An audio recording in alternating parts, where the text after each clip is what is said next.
Grace and peace, beloved of God. This is Apostle Cheryl L. Richardson, and I'm with you here for another episode of Shatter the Silence. We will be discussing domestic violence, of course, because that's our mandate. But what we want you to do is to share, and we're proud of ourselves for even remembering to say this. But please share. You can start a watch party. You can share throughout the broadcast. You can go back and share the replay. The more that we share, hey Kelly, the more that we share, the greater our ability to raise awareness worldwide. Okay. Hey Johnny, one of my BFFs forever. Love you to life. Give Gloria my love. So we're going to be talking about trauma bonding today.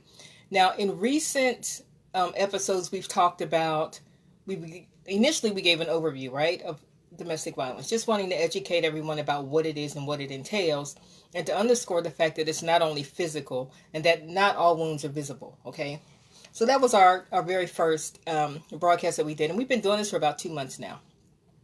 We've also talked about gun violence and domestic violence. We've talked about the fact that men are victims as well. We've talked about the fact that anyone can be an abuser and anyone can be a victim.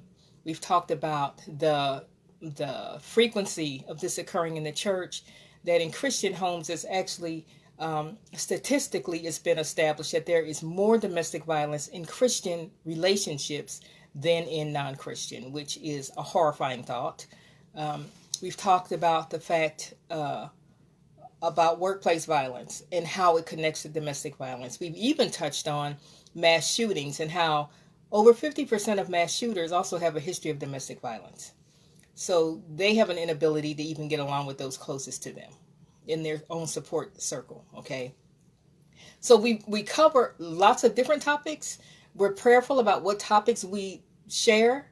Hey, Alicia. Hey, Horace. We are prayerful about what topics we share, right? And when we share them, we don't just willy-nilly decide what we're going to share. It's not up to us at all. So we're very prayerful about it. And we endeavor to talk about what it is that the Lord impresses upon our heart to talk about. And it's been mind-blowing because what we've noticed is right after we address a topic, it hits the newspaper where something major has happened around the topic that we've just discussed. So it's like God wants to prepare us for what's coming, but also how to address it when it comes and how to prevent it from coming in the first place. And so we've got to do a better job of being proactive and not reactive. I don't know about you, but I'm tired of feeling bad about people being abused or being mistreated or not fulfilling their destiny or losing their life, because all of that, as touching as it may seem, is reactive. It means something horrible had to happen for us to feel what we're feeling. And the Lord prefers, okay, and it's our mandate to encourage us and to provoke us and to aggravate us if necessary into being proactive about it, being able to recognize the signs, being educated regarding how to help others. The fact that you or I may not currently be involved in a domestic violence situation does not excuse us from being a source of light to those who are. And we know that 1 in 4 women are. We know that 1 in 7 men are. And so the likelihood that you don't know anybody that's dealing with this currently, slim to none. It's statistically impossible. Someone that you know is dealing with this right now. And do we not have a responsibility to help one another and to bless one another as much as possible? Right? So it's not just about us. It's not just about, those of us who have this major prayer life going on and we believe God, but what about the person who is ensnared in a situation where their faith is depleted, where their hope is depleted? So raising awareness is one way that we can all be involved. I'm not saying that you need to open up your house and let it become a shelter for those who were dealing with crazy at home. That's not what I'm saying. That's not what God calls each and every one of us to do. But he does call us all to do something. And I'm addressing this right now to fellow apostles, fellow prophets, teachers, evangelists, those who claim these fivefold ministry offices, right? We have a responsibility beyond the lane. We like to use that phrase right now. That's a popular phrase. Stay in your lane, all that. we have a responsibility beyond the handful or so of folk that we believe God has called us to specifically. This is something that affects everybody. It doesn't matter what your lane is. Your lane can be having an awesome Sunday school. Some child in your Sunday school, some adult in your Sunday school is dealing with domestic violence. Are you addressing it? Are you addressing it? Because silence only benefits the abuser. Silence only benefits the abuser.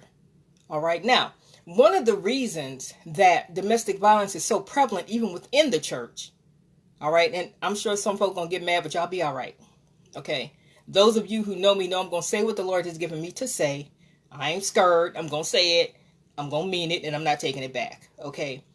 Many leaders don't address it because they can't address it because they're guilty of it.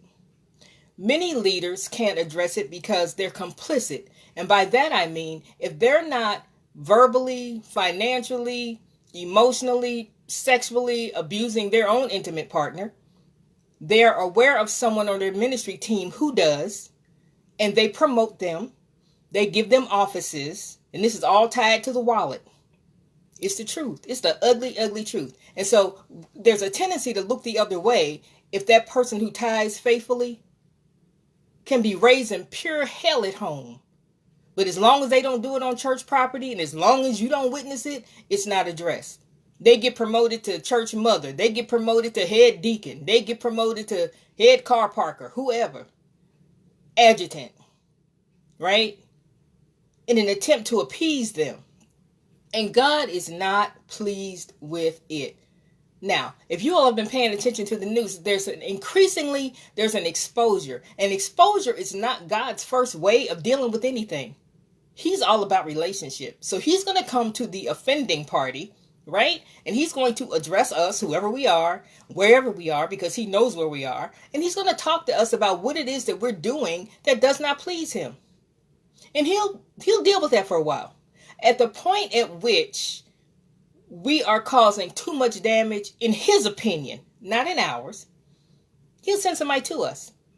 All right? 9 times out of 10, we're going to dismiss that person because, they too close to us and they all up in our business and they can't be unbiased because they're too close. Okay? So he'll send somebody else. The next person he sends, we dismiss them, and the rationale is, well, you don't know me well enough to talk about. You don't know what you're talking about because you're not close enough to me to talk about. So now who does that leave? The people who are close to us can't talk to us, and the ones who aren't close to us can't talk to us. That makes us pretty stiff-necked, right? And unteachable. So what is left but exposure? What is left but exposure? Nothing. Nothing. Nothing, and you continue to live. Okay, I mean, there's other ways that he can address you, but the thinking is that he preferred that you live and get on track and stop hurting folk. Okay, so whoever that was for, because that's not even in my notes. Okay, whoever that was for, just take that, run with it. Okay, take that and run with it. All right, so today we're going to talk about trauma bonding. Oftentimes, one of the things that survivors or victims run into is frustration on the part of their family and loved ones who don't understand why they are still in that relationship. Why are you staying with him or her? I wouldn't let anybody treat me like that. Blah, blah, blah, blah, blah, blah, blah, blah, blah. And some of that is frustration. Some of that is just ignorance and just not understanding the whole process. So today our focus is on getting you to understand and encouraging you to share. This is important. Okay, this will save somebody's life. This will help keep their support system intact. The more that we can understand, the more we can make an educated, informed decision, right? The Bible tells us to count the cost. This applies to no matter what decision we have to make, what circumstances we find ourselves in life, we are to count the cost, all right? So, when we're talking about trauma bonding, we're talking about the thing that is the underpinning. It is the primary reason that even if the finances line up, even if people have a support system, even if they have a strong church family and they have an amazing prayer life, that they get stuck. And so if you can understand, because I've already told you that somebody around you is dealing with this right now. They might be lying and not telling you about it because they're embarrassed, because they don't think they'll be believed, or whatever. Okay. But the reality of it is, with the statistics being as they are, that someone that you know is dealing with this right now. All right. So let's talk about what a bond is. Okay. Hold on 1 second. Let me confirm my connection here.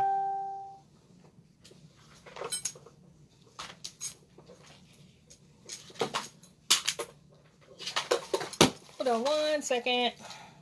Make sure we're hooked up here right. If someone thinks that you know what a bond is, not a trauma bond, but just a regular bond, go ahead and pop it up on the screen. Let's see how close we can get to an accurate answer. All right, I'm back. I am back. All right, so bonding is a biological and emotional process that makes people more important to each other over time. Okay? Bonding is a biological and emotional process that makes people more important to each other over time. Now, a bond is also a bind, a connection. It's fusing. It's like glue. And the opposite of a bond is something that's open or loose or unfastened or let go. Okay? All right? So again, a bond is a biological and emotional process that makes people more important to each other over time. That's what a bond is. Now, it's cumulative, okay, which means it builds over time. And bad times bond people as strongly as good times. Bad times bond people as strongly as good times. Okay? Please share this. The things that we experience together oftentimes determine the intensity of our connection to other people. This is why people who have gone to war together, or people who have survived natural disasters together, or people who have gone through and experienced intense thing of loss, are incredibly close and don't necessarily have to be around each other all the time, right, in order to maintain that closeness, because it's a biological bonding that occurs as well as an emotional bonding. So if we can understand that it's not just about, I'm crushing on you, or I like you, or I feel attracted to you. It's not just about a choice that a person makes to disconnect from someone that's harmful to them. If we can truly grasp that, there's some biology going on here. Okay, some chemicals that are being released in the brain that feed this. We can better understand, and maybe we can be a little bit more patient with people who either don't leave a situation that we know is crazy dangerous, right?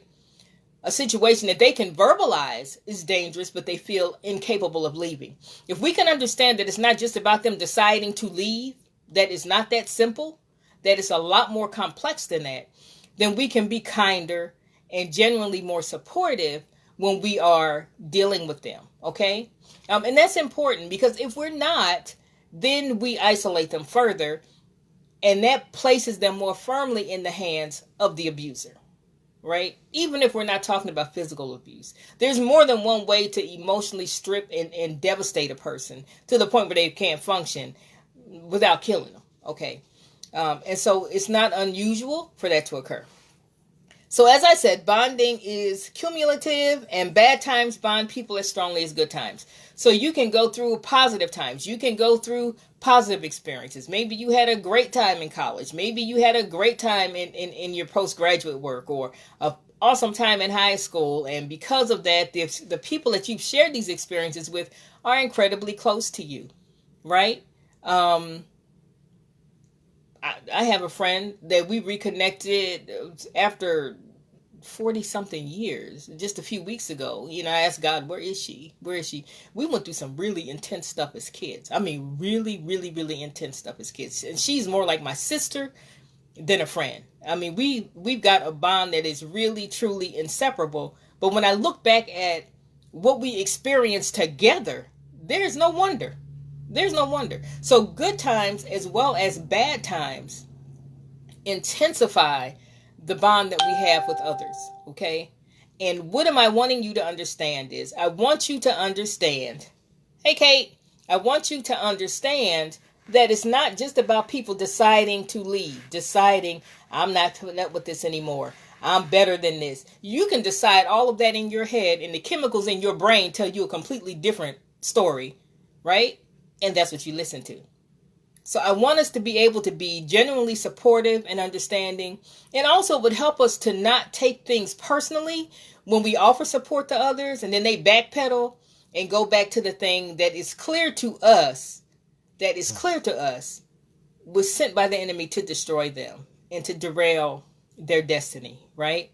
We talked about toxic relationships last week and how they are dream killers and destiny destroyers. And this is why they have such a foothold. So there's the aspect of what the victim is dealing with, but the other piece, the other thing that contributes to them staying is our lack of support and our lack of understanding about what they're actually going through. Okay, so we're going to talk about that some more too. So it's a twofold thing. And what I want you to understand is, no matter what it is you feel that you can give, and no matter what kind of support it is that you feel that you can provide, if it's not opening your home, if it's not, you can provide them with information, right? You can connect them to some domestic violence advocates, right? You can get them in touch with someone who is trained. Now, let me just say this. The fact that I'm sure your pastor is amazing, and I'm sure the service is on fire on Sunday, does not make them qualified to address this on a one-to-one basis. But what they can do is address how wrong it is over the pulpit. Not on Tuesday night when nobody comes. Address it on a Sunday morning. Make it a series. We have series about everything else. 5 ways to get rich and not dishonor God. We got all kinds of series that we do. They run for weeks and weeks. Do a series about this. Do a series about domestic violence. Do a series about how it affects children. Do a series about how prevalent it is in the church. Let's do that so that we can help people to live and to go forward and to get their freedom back, okay? Because Christ died so that we could be free. He did not die for us to be mistreated, maltreated. That's not what he died for. So we're not even appropriating all that is already available for us. And we've got to help each other out of this bind, okay? All right. So bonding is cumulative. We said that. And bad times bond people as strongly as good times, right? So experiencing together extreme situations and extreme feelings increases the bond. So the more we go through with this individual, with these people, it's the intensity of the experience, whether it is positive or negative, that increases the bond. Okay? Everybody understand that? All right. So trauma bonding is a term that was developed by Patrick Carnes. All right. And he describes it as the misuse of fear, excitement, sexual feelings, and sexual physiology to entangle another person. To entangle another person. All right. So growing up, let's look at this. Growing up in an unsafe home makes later unsafe situations have more holding power. So growing up, having a history, right? So it can be from when you were a child, or it can be from an experience that you've had as a teenager, or it can be from an experience that you've had as an adult. Once you experience a traumatic relationship, it makes it more likely that you're going to find yourself in another one. Okay. And again, this is not, well, he or she went through this with this person. Why would they then get into a relationship with that person? It doesn't make any sense. It's easy for us outside of the relationship, right, who don't have a emotional and biological bond to the abuser, to make that declaration, because we're making it outside of the thing that is ensnaring them. So of course it looks different to us from the outside. Of course it looks crazy to us from the outside. Of course it's frustrating and it doesn't make any sense to us. But I think it's important that we understand that we're looking at it from a skewed point of view. We're not looking at it from their perspective. We're not looking at it having to filter everything through this trauma bond that's been established because of the intensity, because of how ugly it's been, because of how horrible it's been. And we're going to talk about why that is so powerful, why it's such a powerful thing. So it's more complicated, church folk, than just saying, well, that's a demon. Well, that's a demon. Okay, there is some of that. But some of it is biology. Some of it is what happens in our brain as we are exposed to these kinds of situations. And so it's important that we don't over spiritualize everything, okay? Because when we do that, it excuses us from any responsibility of addressing it. We want to get deep and mystical. Gabriel's not going to blow his horn. None of that's going to happen. Okay. We have to get educated, and God makes this information available to us. It's our responsibility to avail ourselves of it, to share it, to continue to grow, and to be concerned enough about one another to do something about it. So let's stop being spooky. Let's just stop that. Okay. So growing up in an unsafe home makes later unsafe situations have more holding power. Trauma in one's history causes numbing around the everyday aspects of intimacy. So, if you go through enough trauma, and the earlier it starts and the more frequent it is, of course, the more power it has, right? So, if you experience trauma, there's a tendency to numb. It's like almost an automatic defense mechanism to get numb. Because if you're in a situation that you cannot change, the only way that you can deal with it, right, is to change the way you look at it. So you minimize it, you numb it, and you get to a place where you really don't feel a whole lot. So what effect does that have going forward? So now you're moving through life and you're not feeling a whole lot.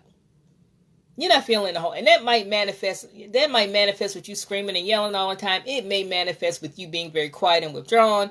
It may manifest with you just being kind of flat affect, no facial expression, no response, no nothing, you don't care, whatever. But so what it takes to break through that numbing, right? Because that's a survival response. What it takes is intense feeling, intense emotion.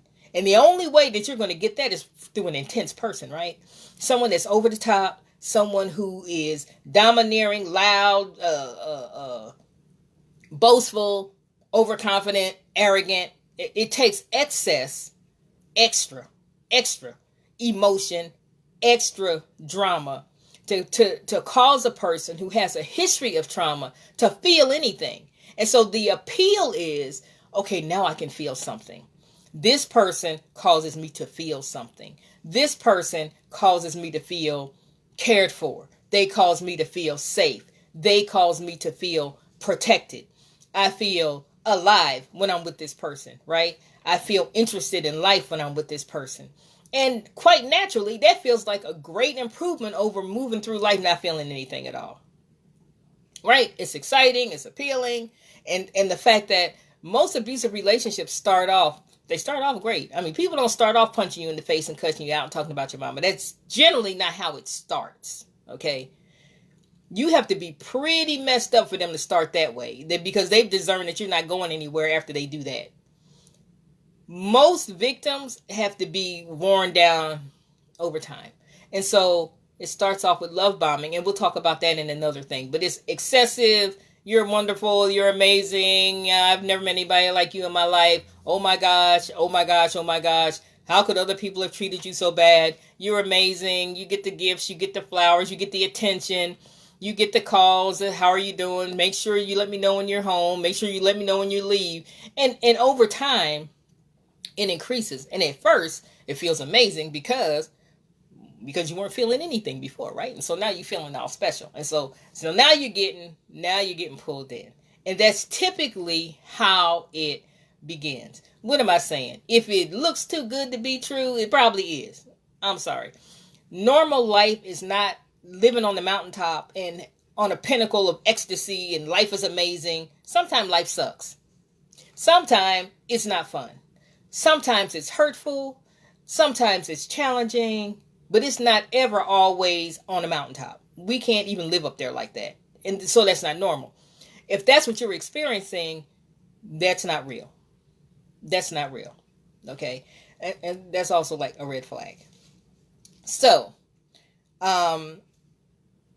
Trauma in one's history causes numbing, right, around everyday aspects of intimacy. And traumatized people are drawn to dangerous people and situations because it causes them to feel. So this is why a lot of times you have women and even men who are drawn to the bad boy or the bad girl, the one that lives on the edge, the one that you know if you get involved with them, it's going to be some drama because drama follows them everywhere they go. Why? Because they don't respect others' boundaries. They take what they want. They're loud. They're inconsiderate. Okay? That's it. That guaranteed drama. Guaranteed drama. So the appeal for someone who is like that, right, is an indication that there's some trauma in the history and that this individual is wanting to feel something again. Okay? It's very intoxicating. It's very intoxicating. It's exciting. You never know what's going to happen next, blah, blah, blah. But that's like a made-for-TV movie. Life is not made to be lived that way, beloved. Okay? All right. So now we understand why we can find ourselves drawn, or why a victim can find themselves drawn to someone who is completely dangerous. Completely, anybody outside of the relationship can look at it and say, that's not going to end well. That's not going to end well. Okay? Dude robs banks for a living. What is appealing about that? What is the appeal? What is the excitement about that? It always involves a violation of boundaries. It just always does. There's no way to be dangerous and respect the boundaries of others. Those two things are like mutually exclusive. Okay? So we've talked about what bonding is. Now let's talk about why it is that, more in more detail, why it is that people oftentimes, men and women, find it difficult to get away. The victim becomes addicted to the hormonal roller coaster. So there are hormones that are released in the abuse cycle. Okay? And that's a whole nother Facebook Live. But I want to talk to you. Let's just touch on what the abuse cycle entails. Okay, so there are generally 4 phases. You'll see this demonstrated in lots of different ways. We have posted it on our Facebook page, on all of our pages, and in our closed Facebook group for domestic violence warriors. So there is the tension building phase, and that's the phase where you know it's coming. You can tell it's getting ready to be a hot mess. It's getting ready to be some fist through the wall, fist upside the head. Somebody's getting cussed out or something. You can just feel it. You can cut the tension with a knife. Then there's the actual incident, whatever that is. It can be physical. It doesn't have to be. Then there's the reconciliation phase. And that's when, I'm sorry. I love you. You mean the world to me. Sometimes, depending on how far along you are in the process, they'll throw in, but you shouldn't have done blah, blah, blah. And if you hadn't done blah, blah, blah, then I wouldn't have done what I did. And what you did was wrong, and it's your fault that I did what I did. Okay? All right? You hear how convoluted that is? That's exactly how it goes. All right. So you have the reconciliation phase. And during this phase, you get the apology or pseudo-apology. You get tricked into thinking you're getting an apology, okay? You get gifts, you get flowers, you get taken out to dinner. Whatever it is you've been asking for, you kind of get it. You get more time. They don't stay out with the fellas. She doesn't stay out with the girls. I'm going to stay home and spend time with you.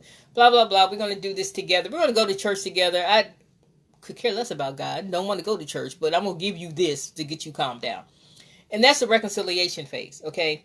Then you have the honeymoon phase. During the honeymoon phase, everything seems wonderful. It seems like you're on the right track and things are going so much better. Thanks, Alicia, for capturing some of this information. Hey, Bob. Now, during each of these phases, you have different chemicals that are released in the brain. And this is where the biology comes in. And this is why it's so difficult for people to leave. And when they leave, for them to stay away. And for them to stay away for good. Because it's not just about their emotions and a decision. Okay, so think about, it's like a drug addiction. And it's like a drug addiction because of the chemicals that are released in the brain at different times. The reinforcement scientifically that has the greatest power, the greatest strength is intermittent reinforcement. This is why gambling is such a crazy addiction. Because you don't win all the time, right? You win sometime, and you win just enough to keep giving them your money, right? And so this is how people get addicted. They're chasing that the chemical response in their body, the euphoria that they experience when they do win is what they're chasing. And it's what continues, despite the fact they may have lost more than they've ever won, but they keep going because they crave that feeling that they get when they do win. And it's the same thing that happens in an abusive relationship. It'd be less powerful if they were mean all the time. Then you could say, wait, this is crazy. But they're not.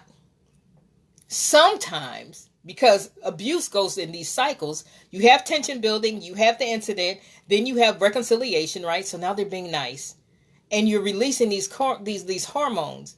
You're releasing hormones that cause you to feel better and to feel exhilarated and to feel accepted and like you have value. And this is why when we come across the path of a victim, it's difficult for us to encourage them because what they're craving is acceptance from the abuser. I'm going to just let that sit there. They're craving acceptance from the one who caused the damage. They're craving it.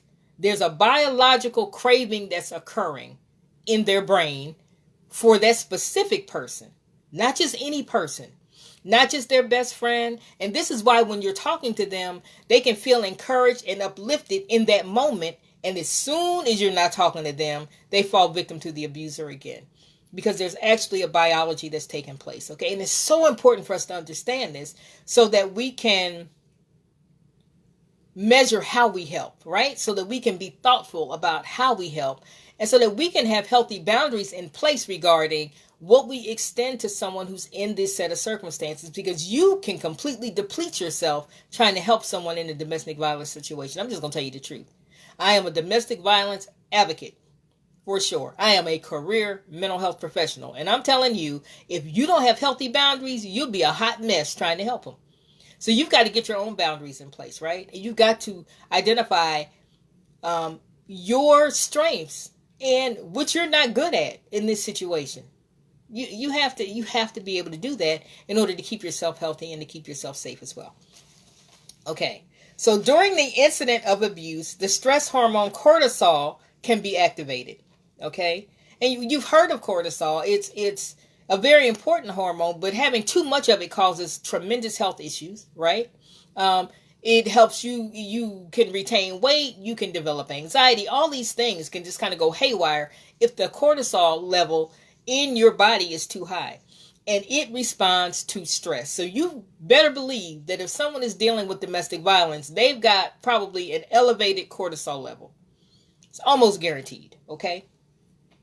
Although cortisol is important, having large amounts of it in one's system has long-term negative health impacts. There's a higher risk of insulin resistance. You can develop type 2 diabetes. You can develop cardiac issues, all from having too much of this hormone in your system as a result, right, of the abuse that you are experiencing. And the stress comes from the actual incident, but the stress also comes from anticipating the next one. Because remember now, domestic violence occurs in a cycle. So what you know is you have the tension building. You know there's going to be an incident. You're not sure how intense it's going to be. They tend to gain intensity as they increase in number, right? So every time you go through the cycle, the incident is a little bit more intense. Maybe you just got cursed out the first time. You might get pushed or shoved the second time. You might get physically punched the third time. They might punch a wall the next time. You could end up in a strangulation situation. So over time, it increases. Either the act itself is more intense or more violent, or the amount of time that the incident lasts increased. Okay? Maybe the first time it was only a few minutes. Now the next time it's a whole hour. Now somebody's sleeping on the couch because, they just won't stop. So it increases. It increases. And so during all of this, you have these hormones that are being released. Then during the reconciliation phase, you get relief from all of that, right? Because now you feel accepted and your brain is now releasing other chemicals. Dopamine is one of them. The feel good. Okay. Oxytocin, which is also known as the cuddle hormone. Okay. So now, you've got this intimacy and we're sorry and all of that. And it's a vicious cycle. And every time it happens, it intensifies the trauma bond. Okay? I hope this is clear. Okay. During the reconciliation and honeymoon phase, dopamine is released and plays a pivotal role in the victim seeking comfort from the abuser. Okay? So then you have the tension between what you know is wrong, that you shouldn't be treated this way, and what your brain is telling you, which is, well, just, it's okay. They're sorry. They said they're sorry. Now, what further complicates it is this for church folk. We will hijack a scripture in a heartbeat. We will misappropriate. I'm going to keep saying this until we stop doing it. We will misappropriate scripture. Forgive so that you can be forgiven. They said they're sorry. And how many times? And poor Apostle Paul, he gets misquoted all the time. Well, how many times should we forgive? 7 times 7. Or 70 times 7. That's not what Jesus meant. That is not what the word of God means. And we need to cut it out. Just stop it. Stop it. Stop it. Stop it right now. Stop taking scripture, right, and using it to justify inaction. Stop taking scripture and using it to justify horrible boundaries. Okay? Because at the end of the day, right, you can forgive somebody and not remain a punching bag. You can forgive somebody and not be in their life. The fact that you forgive them does not mean that they need to be in your life. Doesn't mean that God wants them in your life. And I would submit that if they're treating you that way, I would question if God ever sent them into your life. Because that don't sound like something God would do to me. That's not his character. Why would he need to do that? Well, we all have a different cross to bear. Some of these crosses, we went and got the 2x4s and we built the cross. We built the cross. And we need to just acknowledge that that's what happened. Okay? We get delivered a whole lot faster. We just admit how we got jammed up in the first place. Stop blaming it on God. Stop. And so many of us were taught, you stay by that person, you stay. God hates divorce. He hates divorce. He hates fornication. He hates adultery. He hates people getting punched in their face. He hates us disrespecting one another. He hates when we remain in a situation and then over time we get pulled out of character and now we're saying things and we're doing things that we normally wouldn't say and do. We're saying things and doing things that violate our own core values. He hates all of that.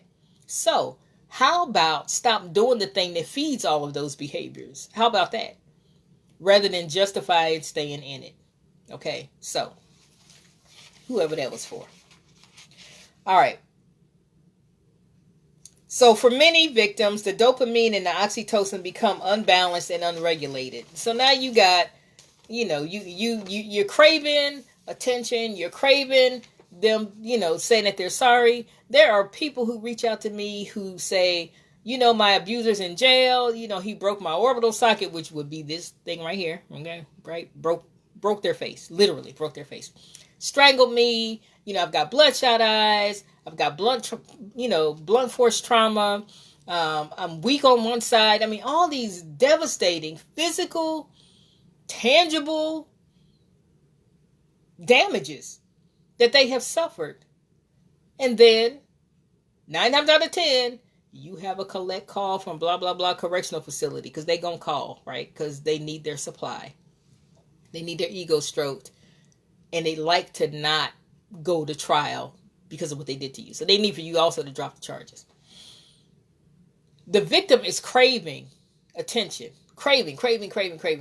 So they are excited when they get this collect call from the prison, from the jail. They're excited because they are craving. They're going through withdrawal now. And they are needing to connect with the abuser.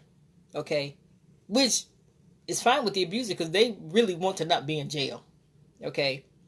If they're pretty sure that they've got a good handle on you, they don't even really apologize. They'll explain to you why it's your fault that your face got broke in the first place. They will. And have you believing it too. Because at that moment in time, the most important thing to you is getting that craving satisfied. Because withdrawal is uncomfortable. Withdrawal is excruciating. Not unlike a drug addiction. Okay? And so, there's a real good chance they're going to talk you into not going forward with the charges. And if you live in a state where they can charge without you, then they may very well do that if they feel it was egregious enough. Okay. Now they got to make you testify because you don't want to testify because you want to protect the abuser because of the chemical imbalance in the brain. And that's what it is.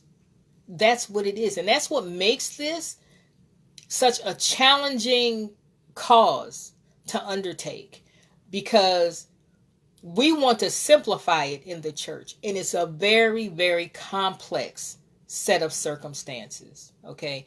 And that's without having the financial dependence on the abuser. That's without having child care dependence. That's without having all these day-to-day practical reasons that people give for staying.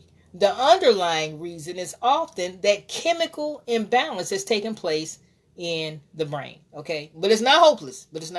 So bear with me.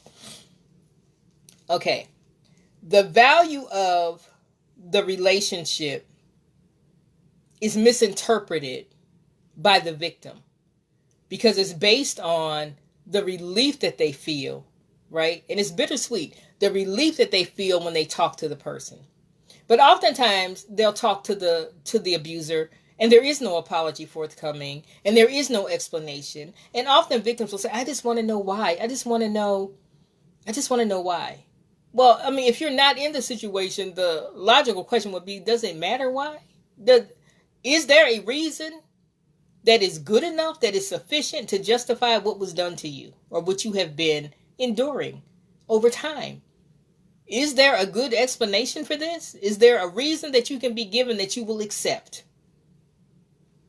There's no rational reason for it.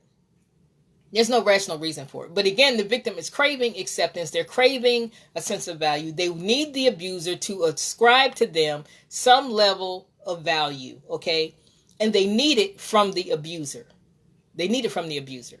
Right? Which is why advocates, family, clergy, whoever's trying to be a support has such an uphill battle, because what they're craving is not from us, it's from the person who broke them in the first place. Okay. Having reactions of craving and dependence and withdrawal often occurs even if the victim is aware that logically the abuser is dangerous. So you'll have them say to you, well, I know he did this to me and I know I have to stay away from my kids, but now, I remember this. My English teacher from elementary school would be proud of me. But everything that comes before but is eliminated once you insert but into a sentence. It's like you didn't even say the first part. So it's an illusion of being rational. It's an illusion of being understanding. It's an illusion of logical, rational communication. But as soon as you say but, you really have erased everything that came before but. Everything. But. Okay? So they can know in their head that it doesn't make any sense. They can look at the facts. They can look at the hospital bills. They can look at the ride in the ambulance. They can look at the blood that's still on the walls at the house. They can look at, you know what I'm saying? All of these tangible, all this evidence that this is an incredibly dangerous situation. They can look at the fact that the abuser said, I'm going to kill you, and still crave to go back. And it's important that we understand what's happening, again, so that we can be a little bit more kind and supportive, okay, when we're dealing with folk, and not be so dismissive and not get frustrated and not take it personally, because this is not something that they have any control over. And for those of us who are incredibly spiritual, it's not really about laying hands on folk and casting out a demon. It's a chemical imbalance. We can pray that God will help it to regulate. We're going to talk about what helps it to regulate. And this, again, this involves us. Real deliverance involves us doing something. Okay? The person who's in it, the person who's bound, and the people who are around it and who are observing it have to do something. That's what deliverance looks like. It's not like you go to the altar, somebody lays hands on you, and all of your problems are solved. Voila. That's not how it works. Okay? Again, we over-spiritualize things. Okay. So due to the surge in oxytocin and dopamine, the victim will require a connection to the abusive individual to avoid experiencing painful withdrawal. So a victim will feel like they're going to die if they can't connect with this person who almost killed them, who is grinding them into the ground every day, who is demeaning them, cursing them out, sexually assaulting them, beating them up, depriving them of finances, jeopardizing their employment. But the withdrawal is a very tangible, it's a very physical, it's very uncomfortable, and it's very similar to drug addiction withdrawal. So it is excruciating. And the only thing in the short term that brings relief is to engage with the abuser somehow, right? Which then strengthens their trauma bond even more. Even more, okay? This kind of dependency is not codependence, okay? It's not codependency. It's not, I need you to act up so that I can respond a certain way, and then you can respond a certain way to how I responded, and we just keep doing this dance. It's not the same thing. So it's not codependency.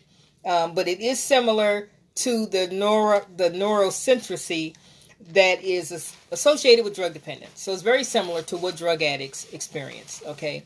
It's a very physical, it's uncomfortable, it's miserable, you feel like you can't make it, you cannot take it, you are just going to die if you don't get in touch with the person who is destroying you, okay? Now, let's see, what else do I want to make sure that I share with you today?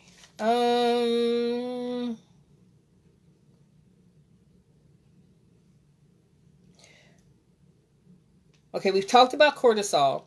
And so high levels of it is a stress hormone. When you pair it with the dopamine, it really, it's like a reward, right? So when are these things secreted in the brain? During the incident, you'll get that cortisol. You'll get the stress hormone. During the reconciliation phase and the honeymoon phase, you get the dopamine. And you put those two things together, what comes next? Tension building comes next, right? So now you've got these chemicals at a high level in your brain, and here comes the incident again. And this is why people stay. This is why, on average, a woman will leave 7 times before she stays away permanently. 7 times. But when you think about how each cycle intensifies, and you think about how these chemicals are secreted in the brain each time, by the time she does leave, it is a massive undertaking, right? And that's if she lives, because many women don't get to do this 7 times. They don't make it out. They do not make it out, okay? But even if he or she does leave at time number 7, or even prior to that, what's going to happen when they leave? They've got to rebuild their life. They have to have a safety plan. All these things that they have to do. And then the withdrawal hits.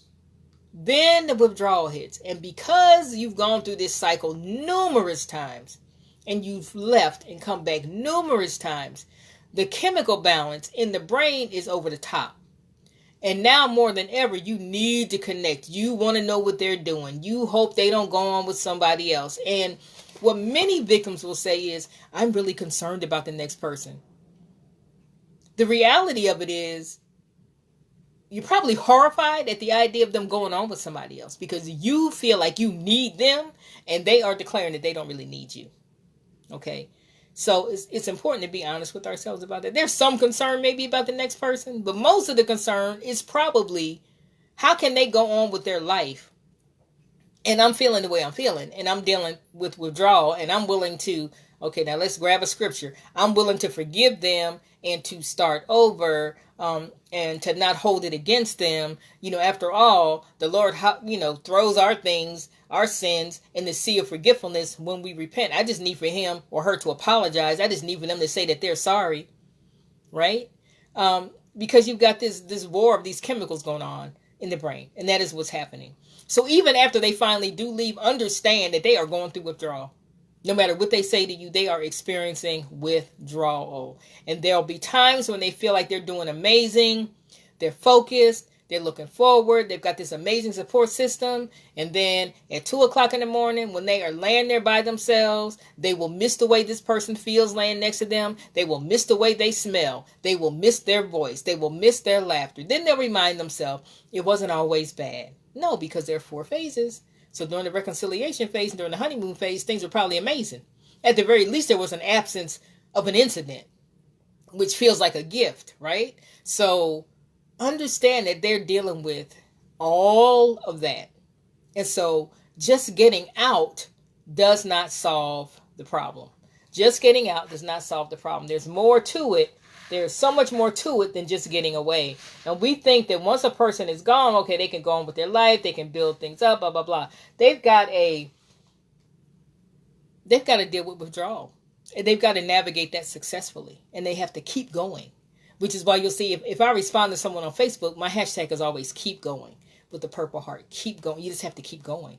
You have to keep going. The longer you get away from it, the better you can restabilize, and your chemical imbalance can regulate itself and it can calm down. Okay. And you need that along with a viable support system and people understanding that you might be going flip-flopping back and forth, back and forth, back and forth. You need to not be judged. But having said that, people need to be honest with a victim. You don't not tell them the truth because they feel like they're being judged. Because on the one hand, that's a ploy to get you to stop holding them accountable, to stop having an expectation of them. So you don't want to judge them as a person or demean their value as a person or criticize them as a person, make them feel like a horrible parent if they have children, make them feel like a horrible human being. How could you let someone treat you that way? Understand that it's a chemical imbalance going on. Understand that it's a day-to-day, hour-to-hour, minute-to-minute struggle sometimes. They will be stronger sometimes than others. They may, in fact, go back, right? It's important that you have healthy boundaries so that you don't go down the tubes, because you won't be able to help them later if you self-implode, if you burn out. And if you do, it's because you're carrying it the wrong way, okay? So, victims oftentimes become ensnared in self-blame and in desperation, okay? And as we've said, some never leave. Some leave repeatedly and return. And some are only free once they have been discarded. So some people actually only get free when the abuser decides, there is nothing else for me to even drain from you. Like, you are a complete shell of a human being. And more likely than not, they will mention that more than once. And then throw the victim away to go get a new person. So the victim then is depleted and feeling hopeless and feeling desperate and feeling ashamed, right? Because of how they've been treated and how they've been discarded. But that's all a part of the process. Now, if the abuser circles back around, it's because there's something going on with his current supply. Not getting what they're accustomed to getting from you in terms of being able to just dog you all the way out and have somebody stay. Maybe they did take up with someone else and they weren't as damaged as you were when you got involved with them. And they figured out, you know what, I'm not doing this. And they got out of the relationship, okay? So if an abuser discards you and comes back, it's because something's wrong with the supply. They miscalculated something. Something's not going the way they wanted. It's taking them longer than they thought it would take to groom the other person into being the perfect victim. And so they want to come back to you. So it's not a compliment when they come back. It's not a compliment. It just means that their supply is not what they feel they need it to be. It's not what they feel that they deserve, okay? The one thing that I want you all to understand is this. Victims are not targeted initially because they're horrible, because they don't have anything to offer. That is not why they're targeted. They're targeted because they have a whole lot to offer. They're targeted because they stroke the ego of the abuser. They are targeted because they find this dangerous side of the abuser attractive, and so they reinforce it. They are targeted because they have a lot to offer, because they're smart, because they're resourceful, because they'll work 4 jobs and come home and cook dinner and raise the kids. You know what I'm saying? And so an abuser's not going to attach to you if they don't think it's something that they can extract from you. It could be finances. It could be a place to stay. It could be a sex partner. It could be any number of things, right? But none of their reasons, none of their actual reasons are healthy reasons, positive reasons, and they will leave you depleted every single time, okay? So don't tell yourself, I'm a horrible person and this is why I keep attracting these people. And let's not, again, over-spiritualize it. Yes, there are familiar spirits. And yes, these spirits know. Of course they do. Of course they do, right? But what the man or the woman knows, if they're not in tune with this spiritual side, is they know what they need to continue their shenanigans, and they know if you have it or not. Okay, and it's really all that really matters. Once they identify that you have what they need, then the love bombing commences. And we'll talk about that in another Facebook Live, okay? So it's because you have what they need, what they want, right? That they're drawn to you in the first place. They're not very patient, so they're not going to waste their time with someone who doesn't have what they have identified that they need. According to Psych Central, trauma bond indicators include, you ready? You might want to write some of these down. If someone wants to type them to capture them, feel free. Share. Hello to everyone who has joined. I am Apostle Cheryl Richardson, and I am passionate about getting folk free from whatever binds them. Doesn't matter what it is. Right now, the Lord has us focused on domestic violence because it is so prevalent in the church as well. Okay, silence is not spiritual. Silence is not spiritual. Silence is not spiritual. Okay, there's nothing deep and mystical about it. God does not require it. We need to stop misappropriating scripture. So do that hashtag. Silence is not spiritual. All right. So according to Psych Central, here are some trauma bond indicators. Okay. Number 1, a constant pattern of non-performance. Your partner promises you things, but does not follow through. Constantly. Promises all kinds of things. Probably during the reconciliation phase. Right? And during the honeymoon phase is when all of that promises usually burst forth. Okay? But they don't follow through. Number 2, others are disturbed by something that is said or done to you in your relationship, but you minimize it. You brush it off. You make excuses for it, or you get defensive. You get defensive when someone says, did they really just say that to you? Or did they really just do that to you? They did what? Okay, you get defensive. You make excuses. It's not that big a deal. Oh, they didn't mean it. They had a rough day at work. They got dropped on their head at birth. Something. We make an excuse. And you can really tell if you get frustrated or angry with the person who brings it to your attention. Okay? Number 3, you feel stuck in the relationship because you see no way out. You can know you need to get out. You can know you're tired of the arguing. You can know you're tired of the financial abuse. You're tired of them trying to cause you to lose your job, making you late to work, calling you all the time at work when you're not supposed to get phone calls, etc., etc. You can quantify these things and identify these things, but you feel stuck. You feel like, I can't get out. Okay? Number 4, you fight with your partners and they go around and around in circles and there's no real winner. At the end of the disagreement, you just wonder, what in the world just happened? Like, we just spent hours and hours and hours. We have argued in every room of this house, every room in this apartment. We have gotten in the car and argued. We've gotten out the car. We've been arguing all day.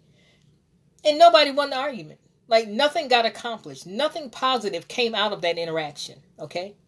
So that's number 4. You are punished or given the silent treatment when you say or do something wrong. So when you say or do something that they determine is wrong, you are given the silent treatment. It's like you don't even exist. You can be in the same room. It's like you don't even exist. You are a non-person. Okay? You feel powerless to leave the relationship even though you don't really trust them or even like them. You don't even like them. And you can't leave. You don't trust them. You know they're not trustworthy. You know they're cheating. You know they're doing whatever they're doing. Whatever they promised you during the honeymoon phase that they would never do again. You know they're doing it. You have evidence that they're doing it. You've caught them doing it. You've seen them doing it. You don't trust them because you know they're not trustworthy, right? And you don't even like them. There is nothing you can think to say that you like about this person, but you can't leave. Okay, and that's because of the chemical activity that's going on in the brain. Number 7. When you try to leave, you are plagued by such yearning to get back with them that you think it might destroy you. So this is why people leave and go back.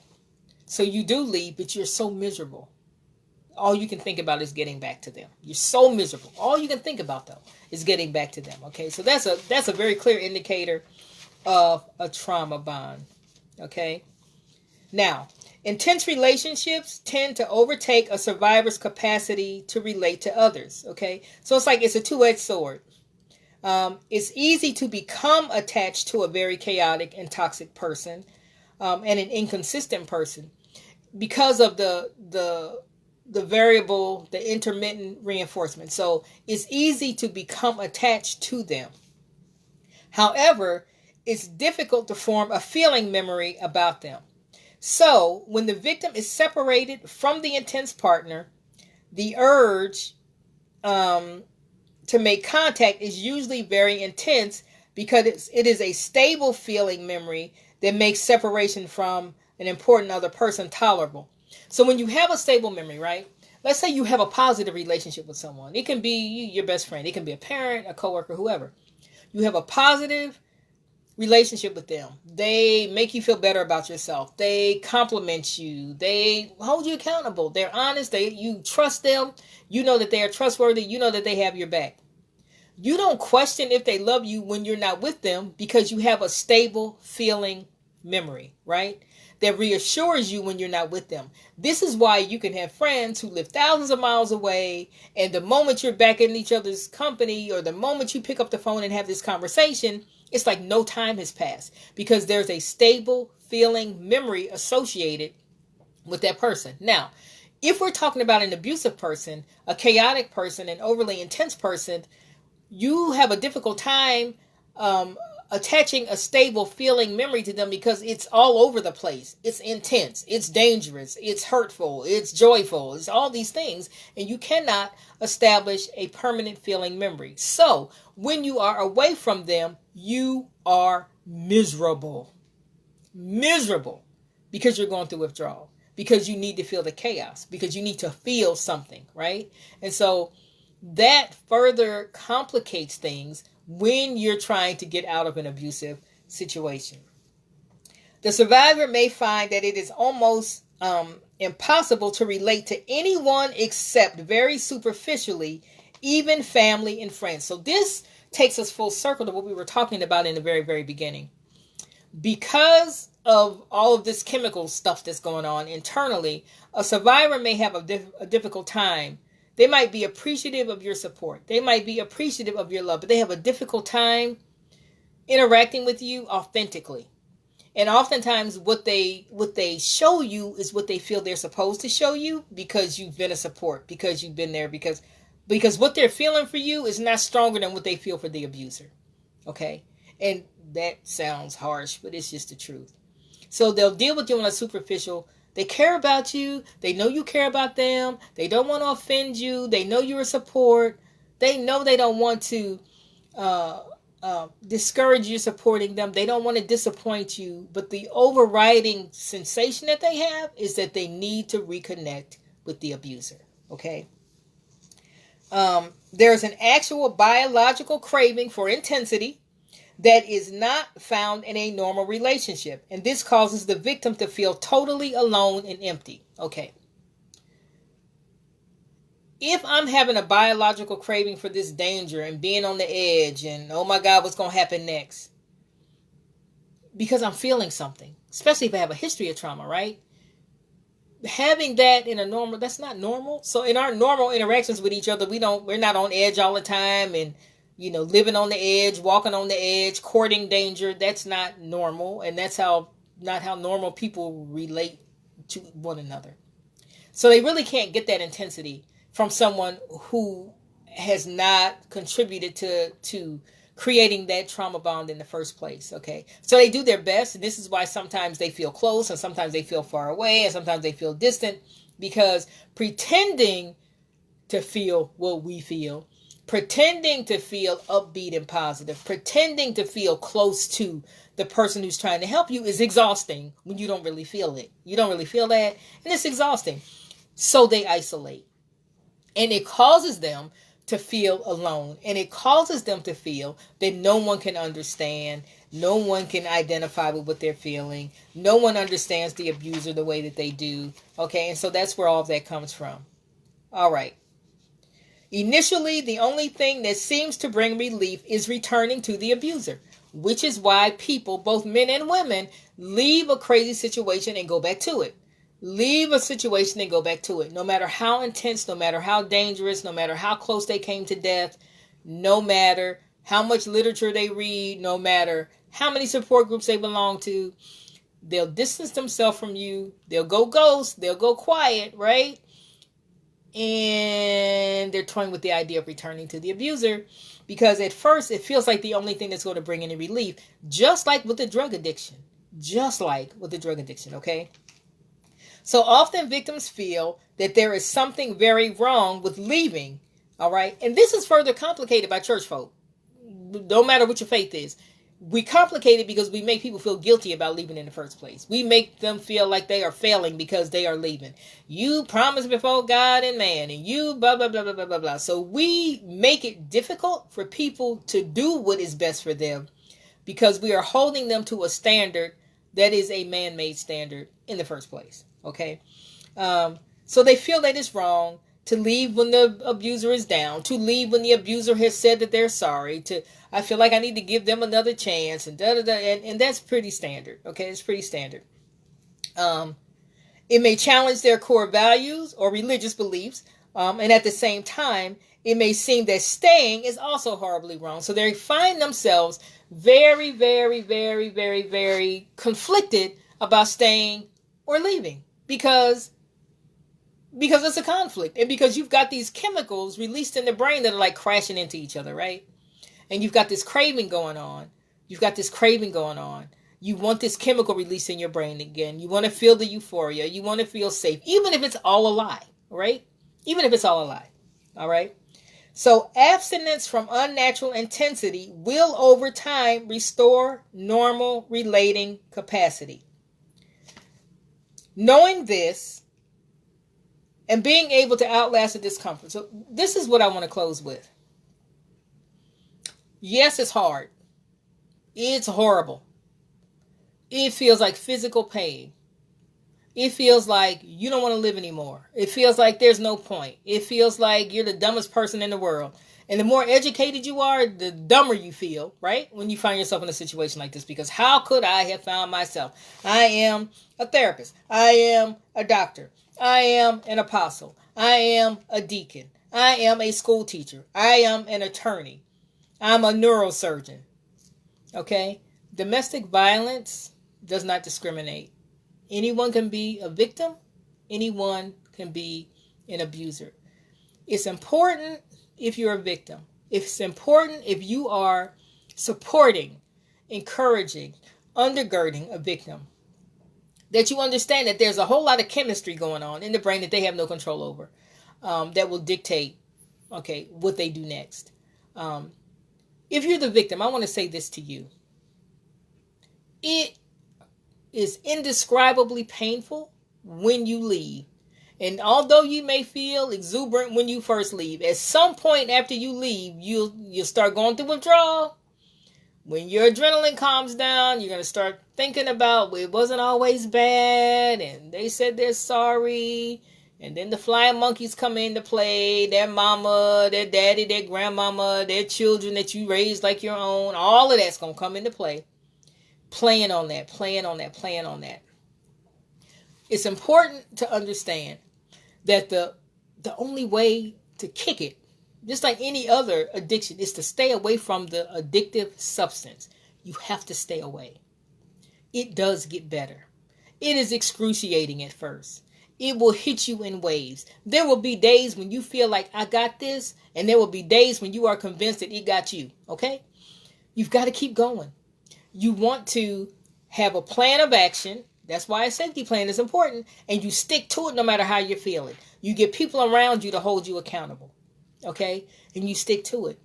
The longer you stay away from that intoxication of that relationship, the better able you be able to deal with the withdrawal. So the key is staying away. The key is going no contact. The key is cutting off anybody who is sympathetic to the abuser, who supports the abuser. I don't care if they were your best friend. If that's their brother or their sister, that's their brother or sister first. At the end of the day, they got their back. 99% of the time. They might think they mean they got yours. They might think they mean that. But how far are they willing to take that? How far are they willing to take? It's the rare person that's going to withstand that familial bond, okay? It's not impossible, because I know for me, we can share the same DNA. If you wrong, you just wrong. Period. If you wrong, you just wrong. Period. And oh, by the way, we share the same DNA and you dead wrong. Okay, and that's it, that's all. But not everybody has that mindset, and not everybody is committed to that. All right? So the only way to deal with this chemical imbalance that we know you have after this Facebook Live is to stay away from the intoxicating substance, and that is the abuser. That is the abuser. Okay? Let me make sure I've touched on everything. So abstinence, just like with any addiction, is the only way. It's the only way. And if you partake of the substance, just like with the drug addiction, if you partake of a little bit of the substance, you accept that phone call, you let them stop by just to check on you and see how you're doing. You decide to meet with them to get closure. A whole lot of folk die thinking they're going to get closure. That's not the kind of closure they're seeking, and oftentimes that's what happens. They lose their life, okay? Reconnecting is dangerous. And just like with any other addiction, it will take you all the way back to the most intense time of your addiction. It doesn't start over in baby steps. It picks back up where it left off. Okay? And then here you go again. With the cycle increasing and increasing and increasing in intensity. And those chemicals being released in your brain again. The only way out is stay away. You have to stay away. Okay? So we've talked about cortisol and how it's a steroid hormone that regulates a wide range of processes right in your body. And it has an important role in helping the body to respond to stress. But too much of it is a bad thing, just like most things, okay? Understand that abuse is cyclical. You have the tension building phase where you can just feel it. You know something's coming, you just know. You can tell by the body language, the tone of voice, the behavior, the lack of affection, whatever it is in your situation, you know when the tension is building, okay? Then you have the incident, and it may not be physical. Then you have the reconciliation phase. So during the tension building phase and during the incident, you've got one set of hormones that are released, right? To help you to deal with stress, but you're getting too much of it because the stress is ongoing. Then during the reconciliation and the honeymoon phase, you're getting a whole different set of hormones released that cause you to want to cuddle and be close and be near them and all of that. And you've got these things crashing into each other. So it's a very, very intense situation. The best thing for you to do to develop a safety plan, get out of there, okay? Stay out. Stay out. Stay out. Okay? This is Apostle Cheryl L. Richardson.